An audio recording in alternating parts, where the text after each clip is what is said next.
તો અમે આવી ગયા છે અંજની કુંડ ને આ છે હનુમાન જો મંદિર કદાચ તો બ્લોક મારેલું છે એટલે જોવા એવું મળે નહીં ને તમે લોકેશન ખાલી જોવો મજબૂત આવ્યા કરતું છે આ રસ્તો ને આ છે પાણી આ છે મેગી ને છે શું છે પેલું કઈ ગઈ મકાઈ અમે ચાલ્યા છે અંજની ધોધ પર રોટાનો ધોધ તો ઊંચો છે પણ જે રસ્તાની મજા છે એ કોઈ મજા દિલબર તું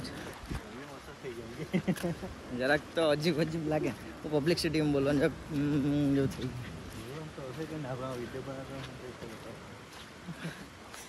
જો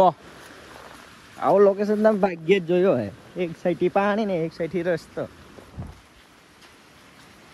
થોડોક વરસાદ ઓછો ને રહે ને તો અહીંયા એને ગાડી લઈને બી આવતા છે માણસો